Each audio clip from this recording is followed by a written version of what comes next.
Hey everybody, it's Sam from Leaders RPM in Kalamazoo, Michigan on the showroom floor here amongst our fishing boats on one of our new Crestliners. Let me tell you a little bit about it. This boat is a 2026 Crestliner 1650 Hawk in this sweet fire red color. Let me tell you a couple things specifically about this model, kind of what options we have on it that'll be particular to this boat that we have sitting here. Right, so 1650 Hawk. The Hawk is a newer model within the Crestliner lineup, and it's really geared at giving you a quality boat, good feature set, and being a value, and the Hawks do that really well. This boat, right, 1650, it's 16 feet 9 inches, so you're 16 3/4 feet long. Still going to have a deep boat though. This boat's got a 25-inch transom on it. It's not a shallow little 16-foot boat. I mean, this will get out and be comfortable, especially if you're going to be in a little bit bigger water or if it's going to get a little windy and a little bit rougher.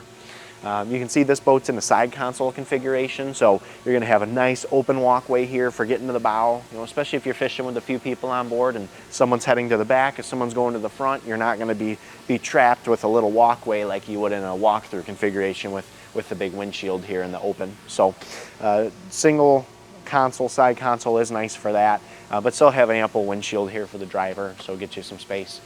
Looking at the front of the boat, this boat we did option it with the 24-volt trolling motor upgrade for the wiring, and you're going to have a 70 foot-pound thrust, 24-volt Minn Kota power drive trolling motor on the front of it. As we have the boat package price, that's included. That trolling motor up there, it does have a transducer built into the head of it, so that's going to have Minn Kota's dual spectrum chirp sonar transducer in the head. So if you were going to go and mount a hummingbird fish finder up there, you can hook it up to that transducer and get down image, seeing what's going on there in the bow. So really nice feature there. That trolling motor specifically is just foot pedal control. You are going to have a seat base in the front here in the bow, so you can take one of these seats or get another seat and pedestal if you want to do some fishing out of the bow. You're going to have a nice little bit of storage up here in these two compartments. Get you a good little bit of storage space. Coming back here right in the middle, you have a nice size rod locker, especially for a boat this size. And it is lockable, I would add. You can fit 10 rods in here. Really nice rod locker, opens up, big lid on it, so for getting those rods, fitting them down in there, it's not super tight for getting them in and out, especially for a boat of this size. Ample space there. Subfloor in the rod locker, you're going to have your batteries for the trolling motor up front. This boat doesn't have a battery charger option on it from the factory, but there's a great little bit of room in there for mounting up a battery charger if that was something that you were going to do with the boat. So, closing this up here, I'll come back a little bit more. Going to have some more rod storage over on the side here with these holders here, so you can keep leaving a little more rods out and keep those out in the open if you're going to be making changes a lot. Coming back to the console here, this boat, we have a Humminbird Helix 5 included on it as well. We have it up here at the helm, however, it's not actually hard mounted yet.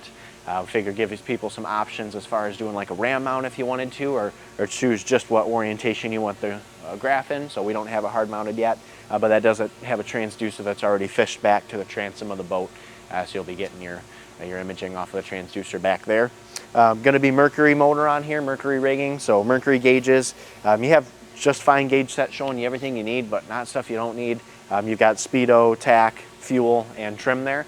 We also did option this boat with a stereo, so we're going to have your stereo control unit here and your 2 speakers in the rear. Getting towards the rear of the boat, so this is going to have the jump seats in it that you see in a lot of the Crestliners and many fishing boats nowadays because they're just so popular. You have a nice open casting deck back here when you're fishing, but when you're underway and you need seats for people to sit down in, you can fold up these jump seats and get some space back here for people to sit. Keep them nice and low. I mean, 16 3/4 foot boat. It's got a capacity of 6 people max on it on the Coast Guard plate, and you can very comfortably fit 4 people here in the cockpit while you're running underway. You're also going to have a live well in this boat. Nice sized live well for a boat this size. You have a 19-gallon live well here back towards the transom. Also going to have an internal fuel tank on this boat. You know, get into a lot of the 16-foot boats and you see some or most of them have a jerry can, a separate tank. Sometimes it's kicked off to one side so it weights the boat weird. This has an internal fuel tank. You've got an internal 15-gallon fuel tank on this boat, which is a really nice feature as well. Getting to the back here for power, Mercury motor on this boat. I mentioned, I mean, this is a 25-inch transom on this boat. It's a 16-foot boat, yes, but it's not real shallow. You know, there's some body to it. On this boat we have it 60 horsepower motor back here, the 60 horse Merc. This is one of the 60 horsepower command thrusts, so that's going to get you that larger lower unit, turning a bigger diameter prop. It's going to help you get up and on plane, especially if you're putting a lot of people or gear in the boat. as you're heading to your next fishing spot. So really great option for Mercury power on the back of this boat here. As I finish it up and look around, I tell you, I think that's really it for me on this boat. Again, this is a 2026 Crestliner 1650 Hawk that we have here on the showroom floor. If you have any questions about this boat or anything we have in inventory, please get a hold of me, Sam, at Leaders. Phone number for us is 269-372-1072, or you can text us on the website, leadersrpm.com. That's a great way to get a hold of us. Thanks for watching.